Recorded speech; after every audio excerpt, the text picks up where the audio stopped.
Assalamualaikum warahmatullahi wabarakatuh. Tuan-tuan, ni video terbaru saya bertarikh 1 hari bulan 8 2021. Saya sebenarnya dah banyak buat video. Kemungkinan yang seingat saya adalah 7 atau 8 lah. 7 atau 8 saya pun dah lupa. Tapi semuanya telah delete, dipadamkan. Tak tahulah macam mana dia orang boleh padamkan saya punya video. Jadi saya buat post ni banyak kali lah. Maknanya saya tak mengalah lah, buat video lagi, buat lagi sekali. Ada yang saya, yalah, kita takut konten dia ke apa, sebab saya pun tak berapa pandai berkenaan dengan YouTube ni. Sebab saya bukan niat nak dapat viewer kan. Jadi saya tak pernah baca lah apa-apa terma-terma dari YouTube ni. Mungkin ada kesilapan saya buat, ataupun ada orang yang boleh ada hack lah dan membuang video-video saya ni. Sebab saya tahu memang banyak kes lah, video hilang, channel hilang, YouTube pun, Facebook pun sama, pun boleh hilang, akaun tak boleh masuk, terutama macam orang-orang politik ni kan. Jadi tuan-tuan, kali ni saya cuba buat video baru sebab saya sentiasa yang 7 atau 8 tu, saya ingat saya memang semua video tak ada yang sama. Tapi saya takut, maksudnya video tu tak boleh disiarkan lah. Mungkin disebabkan konten dalam video tu. Jadi saya tak bersangka baik lah. Tapi kali ni minta tak di-delete lah, atau dihapuskan kan. Yalah tuan-tuan, saya dah hampir setahun lah saya mengikuti debat-debat di sebuah channel yang resmi di Indonesia. Ni tuan-tuan boleh tengok lah. Ni channel dia lah, Zulfikar Official kan. Jadi di sini, di Indonesia sana, boleh membuat satu debat terbuka antara rentas agama. Tak sama dengan Malaysia. Malaysia tak boleh. Jadi macam-macam manusia yang pendebat-pendebat daripada Islam dan Kristian. Jadi kebanyakannya saya tak dapat nak tumpang lah, sebabnya dia terlalu advance lah, dari sudut agama Islamnya dan hujah-hujah Bible-nya kan. Jadi saya sebagai penonton, dan berkenaan dengan orang dalam gambar ni, nama dia Eddie Badai. Dia seorang Kristian lah. Tapi dia menarik perhatian saya kerana dia ni, beliau ni bukan sebarangan Kristian lah. Dah banyak lah, dalam sebulan ni Eddie Badai ni kerap ke channel ini. Cara dia masuk ke channel Zulfikar Official ni ialah untuk ditanya. Dia tak nak tanya orang Islam, dia nak orang Islam bertanya kepada dia. Okey, jadi beberapa kalilah beliau ni muncul di dan saya dapat peluang berdialog lah dengan dia. Sekali malam sebelum video ni dibuat, dapatlah, tapi tak lama, dalam 10 minit je, sebab dah hujung-hujung sampai nak pukul 4 pagi kan. Jadi yang semalam ni peluang saya lah, dapat lama lah berbual dengan beliau.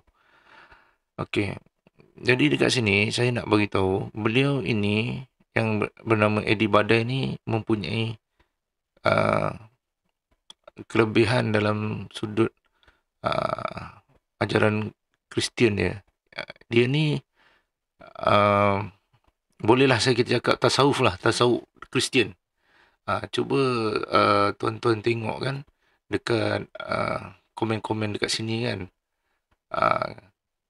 Kadang-kadang komen-komen ni pun dah menunjukkan macam mana orang yang sini kan, bahagian ni kan orang yang penonton kan. Jadi di sini kita boleh tengok lah komen-komen yang berkenaan dia lah. Ada yang mengatakan dia ni susah nak ni panjang lagi sebab video ni 2 jam lebih, 2 jam setengah lebih kan. Baiklah, tanpa berlengah lagi, saya minta tuan-tuan tontonlah perbualan saya dengan dia ni. Sama. Kalau menurut saya sama. Tapi saya pengen ngerasain. Enggak. Beda. Sama, bro. Hakikatnya sama tapi beda. Dan saya tuh merasa sekarang ini atau saya nggak menemukan ya dulu saya kalau dialog, wah ngeri-ngeri loh. Kayak ini tuh teratur, aku seneng. Dulu males ya Pak ya, malesin ya. Dulu di Facebook belum zaman Zoom ini nih. Sangar. Aku ya dulu. Tapi sekarang ini teratur. Aku seneng, makanya aku betah. Ngobrolnya tuh. Ya, bodoh Pak. Ya, sama saya juga. Pak, tapi saya sempat loh di channelnya Umi Dini dimarah-marahi. Oh bangsat lu anjing. Aku dimarahi. Boleh tanya Bang Edi? Boleh. Silakan, Akhi. Okey.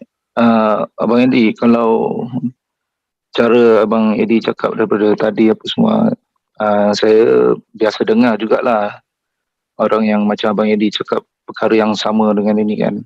Jadi saya cuba berdialog dengan Abang Edi ni dengan kaedah yang sama jugalah dengan hakikat kan. Jadi bila kita hakikat ni kita melangkaui agama. Jadi saya nak tanya Abang Edi ini mana yang lebih utama? Beriman atau berilmu? Loh. Pertanyaan keren ini. Alkitab itu saya nggak ada beriman, nggak ada berilmu, nggak ada berdoa, nggak ada menyembah. Bukan Alkitab. Abang Edi ni kita cerita sekarang, kita masuk level hakikat. Sebab Abang Edi cakap tadi Abang Edi ni hakikat apa semua kan. Okey, sekarang kita masuk hakikat. Kita tolak tepi dulu kitab Bible, kita tolak dulu Al-Quran, kita cerita tentang hakikat.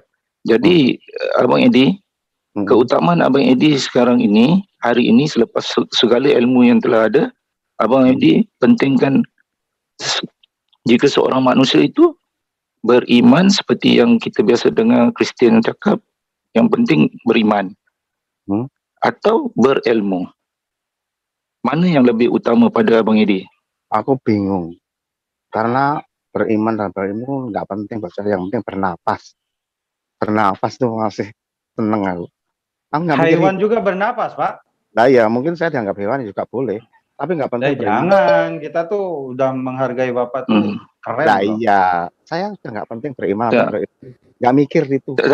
Abang Edi nampak tak? Abang Edi sudah cuba merendahkan akal kat sini kan, supaya Abang Edi tidak perlu jawab benda itu. Sebab apa? Dalam saya jumpa orang yang bercakap tentang hakikat ini, dia akhirnya dia akan pergi iman je, tak payahlah, itulah kini kan. Sebab faktor ilmu itu dalam Islam, okey kita masuk Islam balik, ilmu itu nombor satu sebelum beriman.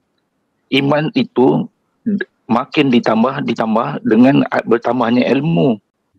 Ilmu itu penting sebab iman itu, kita nak tambah iman, tak boleh tanpa ilmu beriman. Selalu saya dengar dalam debat-debat Kristian di JCC ini, akhirnya kami beriman saja. Tapi kalau dari sudut Islam, ilmu itu sangat penting. Kalau seorang Islam yang genuine Islamnya, bodoh itu boleh dianggapkan satu dosa. Kita tidak boleh duduk dalam keadaan bodoh selama-lamanya. Sebab di akhir zaman kita macam mungkin Abang Edi tak ialah mungkin bukan agama Islam, sebab kita akan dipertanggungjawabkan dan ditanya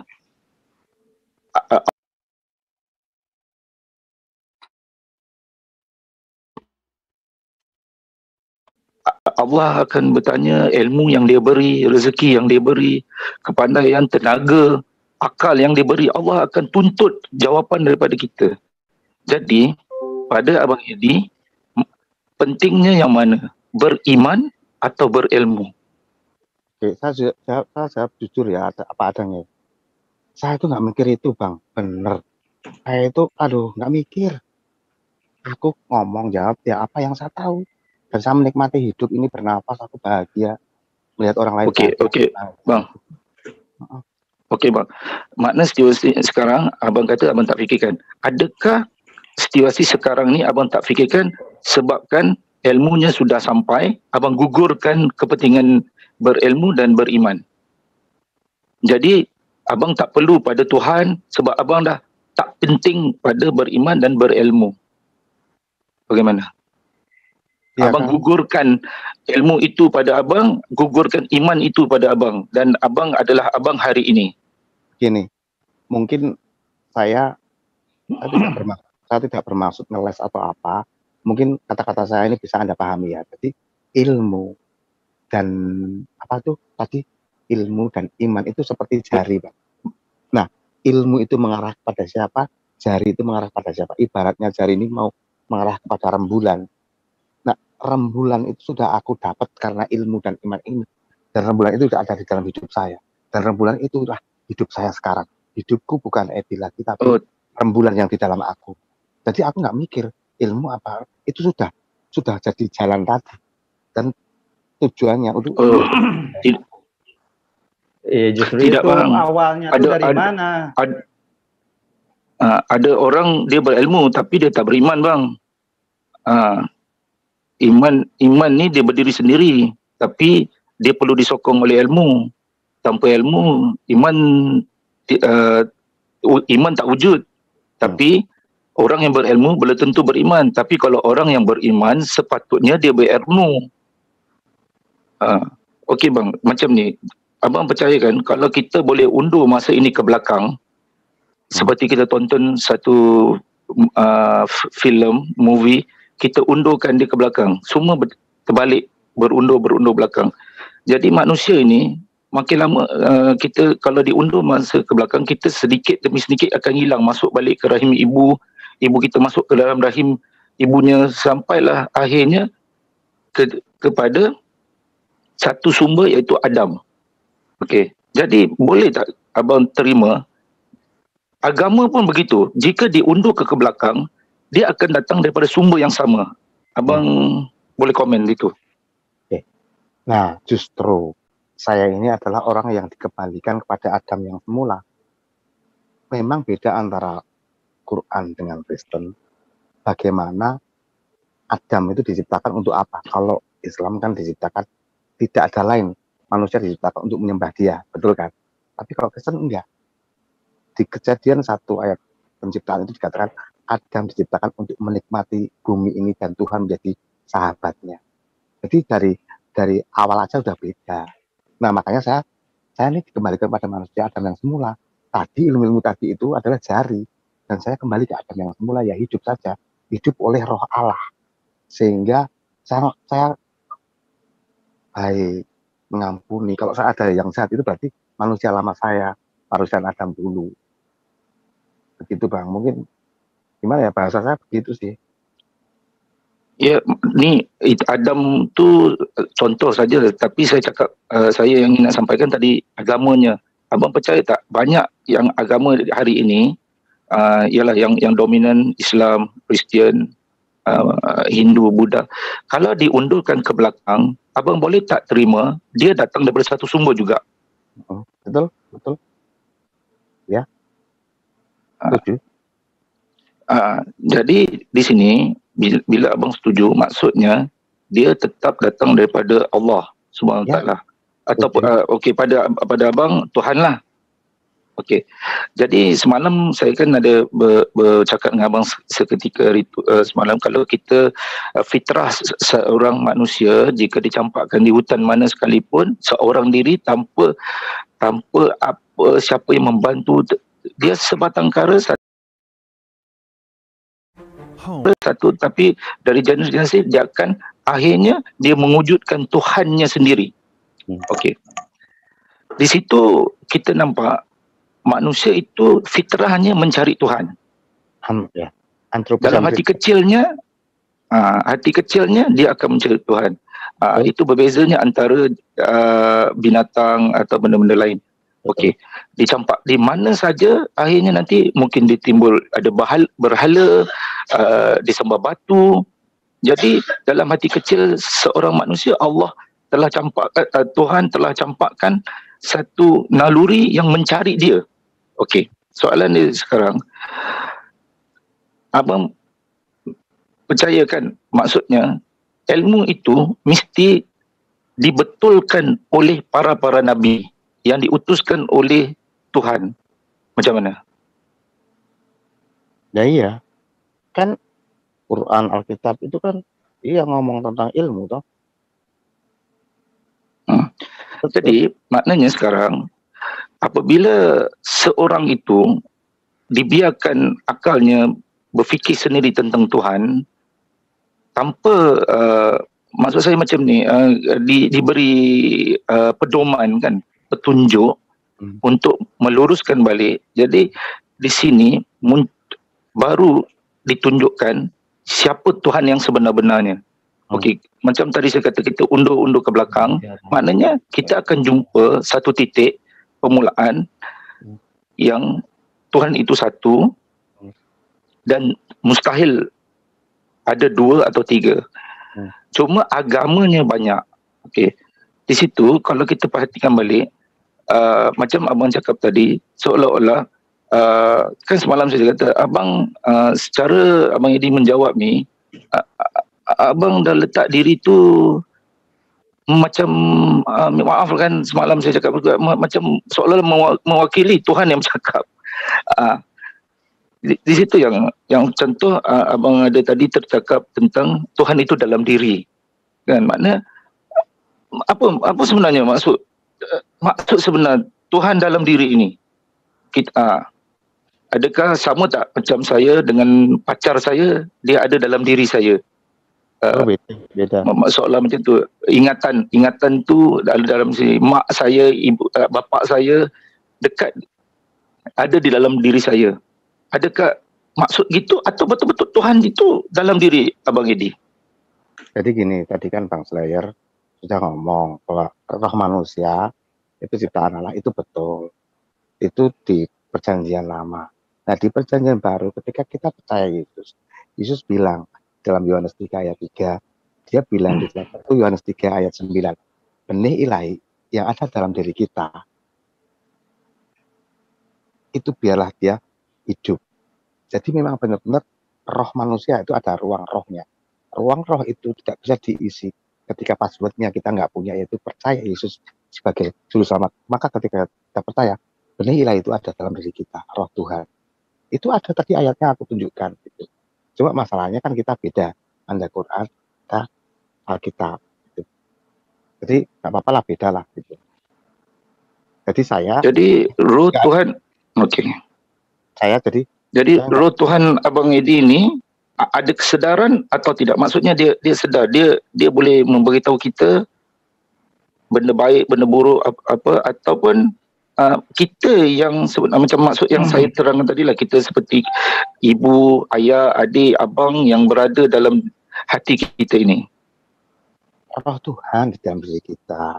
Dulu ketika aku belum ada roh Tuhan, itu berbeda dengan sekarang. Berbeda sekali. Nah, setiap orang Kristen itu ada roh Tuhan dalam diri kita. Jelas. Ada roh Tuhan dalam diri kita. Ada roh Edi, ada roh Tuhan. Tetapi karena kita manusia diberi kehendak bebas, kita mau melakukan roh Tuhan atau manusia lama kita. Tapi sekarang abang dah kontradiksi dengan apa yang abang cakap.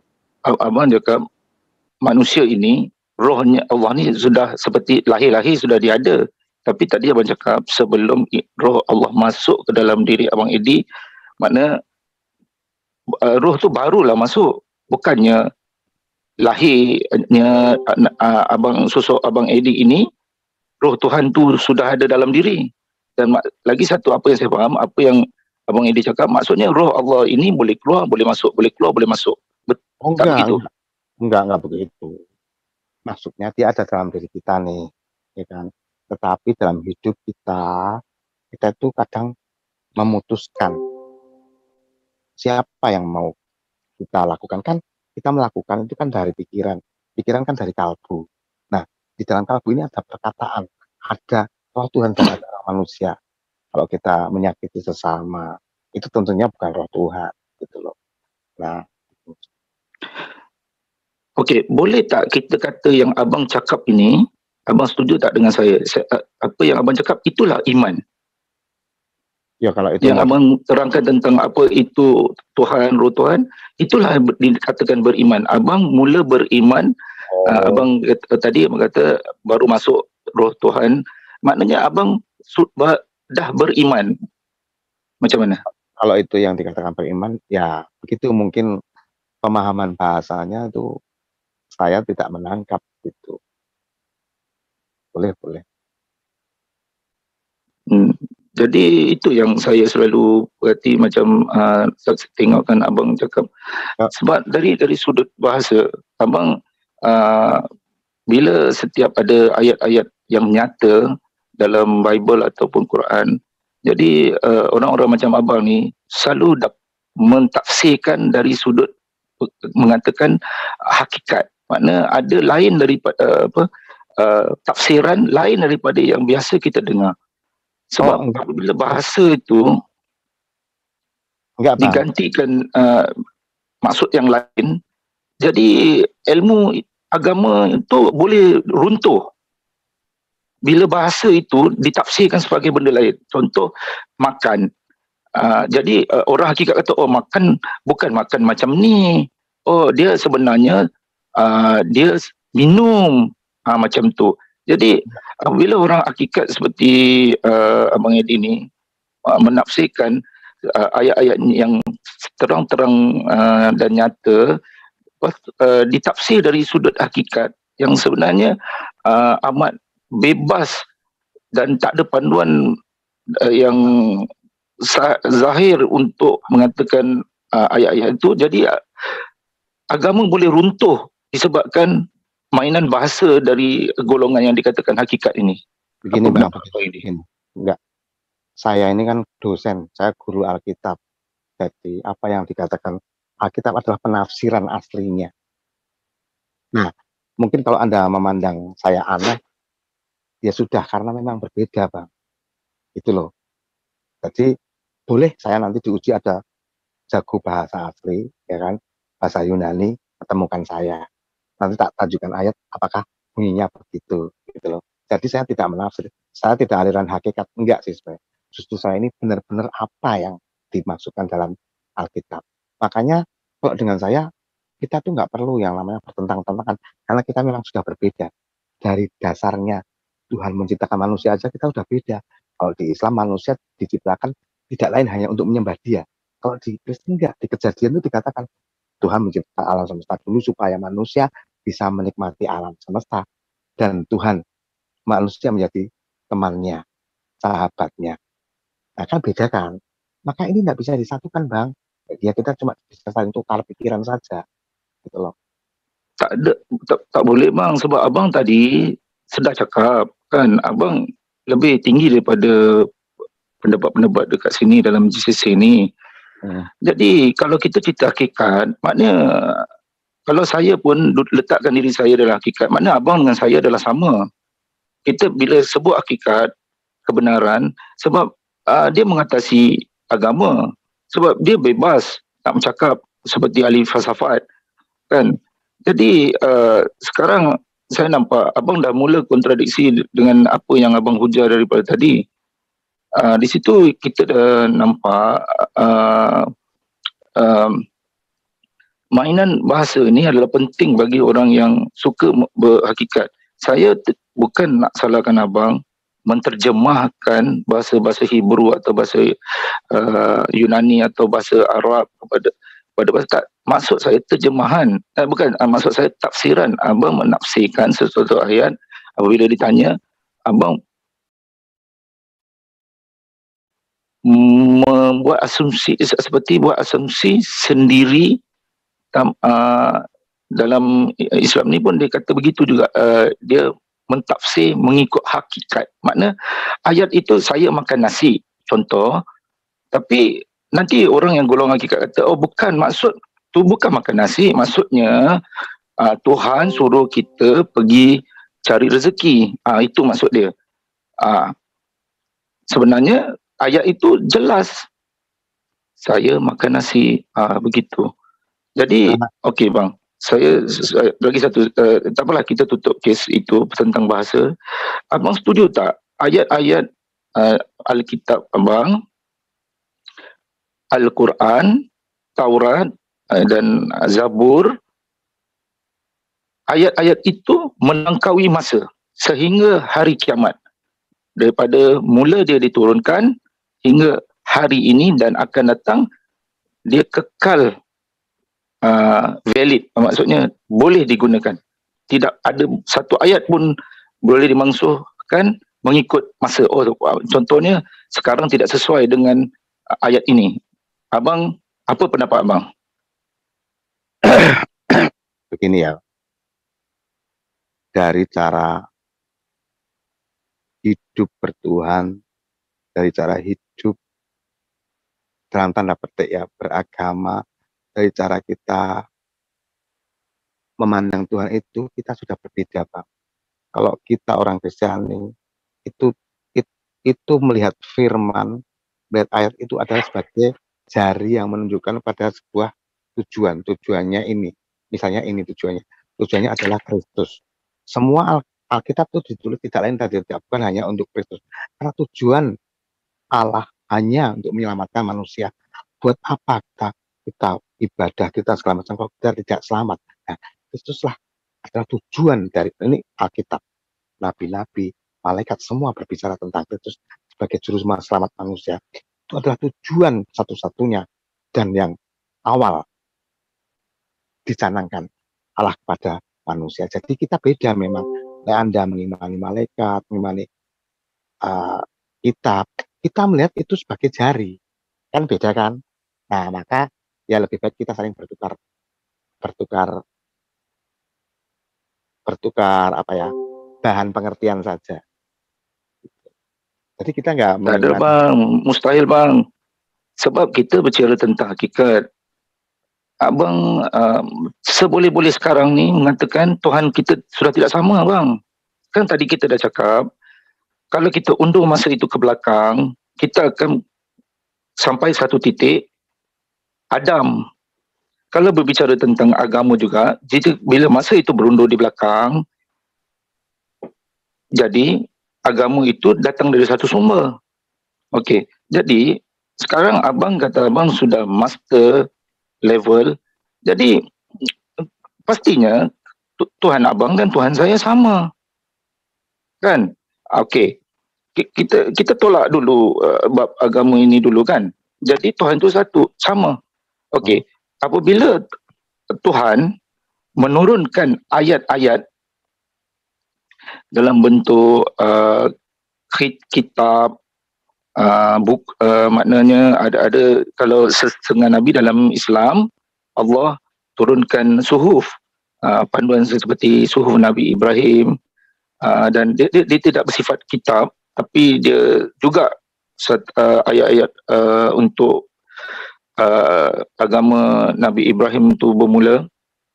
Jadi ayat-ayat ini, abang tak jawab tadi, adakah ayat-ayat ini di contoh Islam 1400 lebih tahun, Kristian 2000 lebih tahun,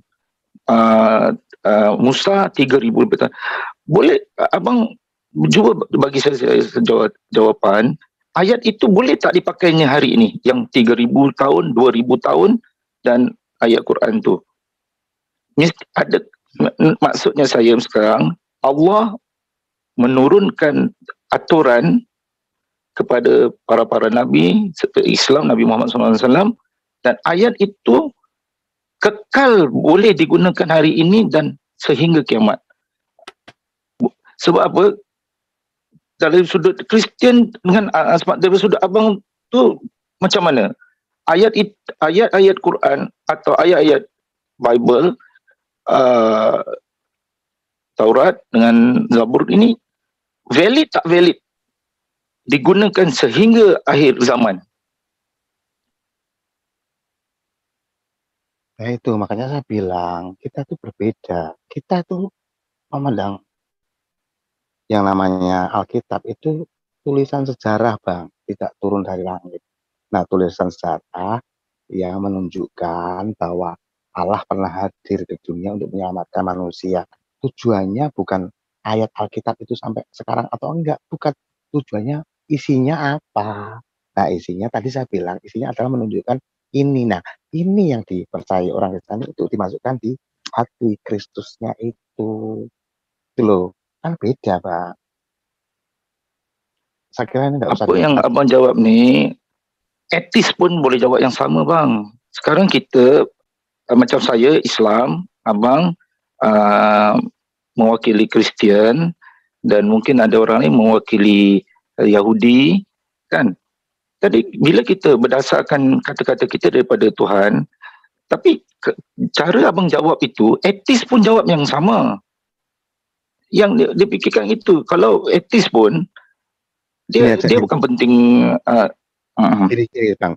Mungkin karena kita beda bahasa ya, jadi aku juga bingung gini aja. Ini mungkin bisa mengakhiri abang itu diselamatkan, itu caranya bagaimana? Nanti saya jawab, caranya saya diselamatkan bagaimana? Nah, itu baru kita bisa ngerti bedanya. Abang diselamatkan kepada Tuhan, bagaimana caranya, Bang?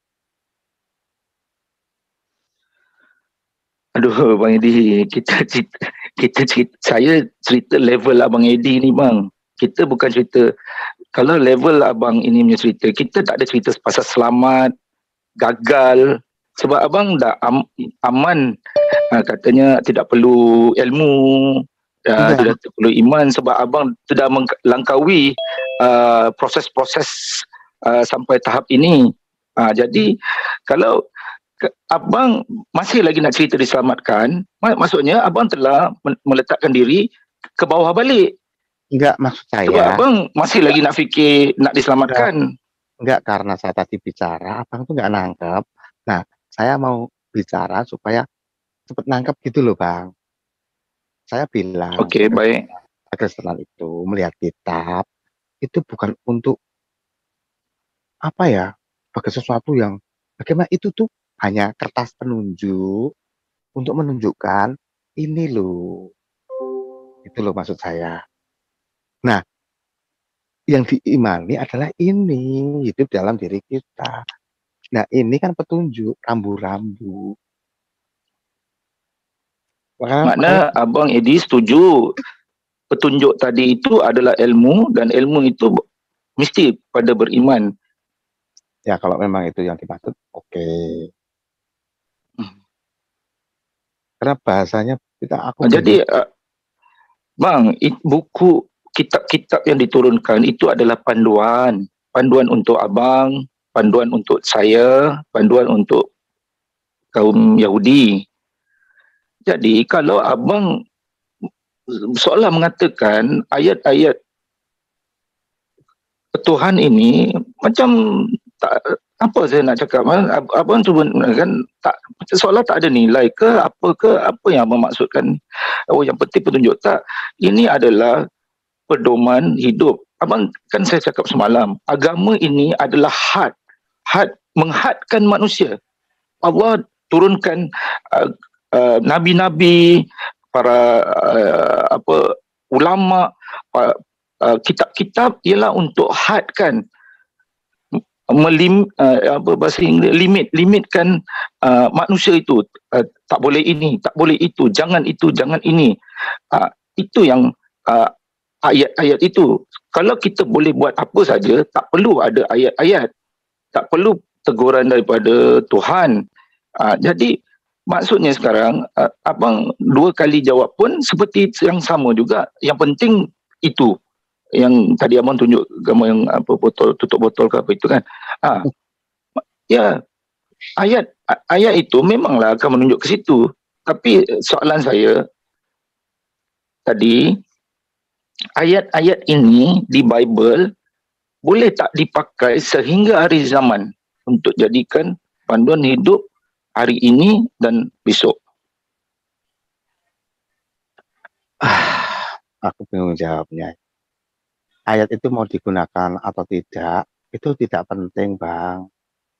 Kita hidup, itu yang penting hidupnya kita dibaharui. Kalau selama kamu ngerti ayat itu, tapi kamu hidupmu masih manusia lama, ya percuma. Yang penting mesinnya kita ini diganti hayat Kristus. Itulah bedanya kalau Anda memikirkan ayat, kalau kita sudah menghidupkan roh ilahi dalam diri kita. Oke lah, selesai lah ya. Saya terima abang. Kita harus tetap memandu firman. Oke lah. Ya. Saya mau tidur nih, ngantuk nih. Besok sambung lagi. Baik. Terima kasih Bang Edi. Ya. Saya suka minta maaf lah kalau ada yang enggak salah saya cakap ya. Bahasanya tuh kita tuh bingung, cuma aku nangkep dikit-dikit. Kita tuh memang saling mengisi. Kalau memang Anda menginginkan saya tetap memakai ayat sampai sembuh itu, boleh lah, ya kan, daripada buat semuanya. Saya pamit dulu ya. Kalau ada kata salah yang sengaja atau tidak, saya minta maaf. Tidak ada maksud menyinggung apa-apa. Saya hanya berbagi, berbahagia bersama. Amin. Baik. Terima kasih Bang. Ya.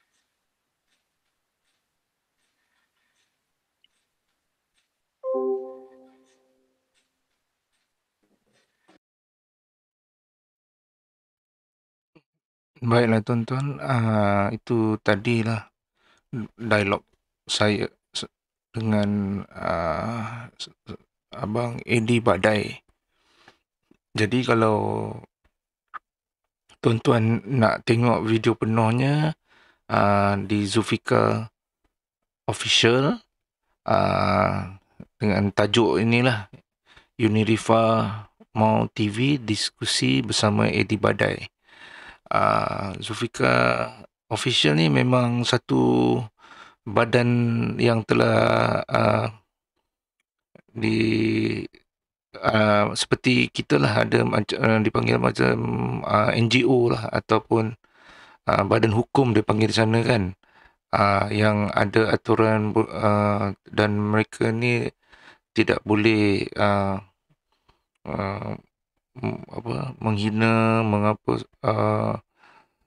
membuat tomahan, sebab mereka tertakluk di bawah undang-undang Indonesia. Jadi di sini kalau tuan-tuan nak video penuh, silakanlah. Jadi saya promote dia punya channel kan. Jadi channel-channel Muslim di sana memang banyak. Kebanyakan suka membuat debat agama, rentas agama, sebab rentas agama sana memang dibenarkanlah untuk berdebat. Itu yang baiklah di sana. Macam kita di sini agak pelik sikit lah, dan kita agak super sensitif kan untuk membincangkan isu-isu rentas agama ni. Baiklah tuan-tuan, itu saja.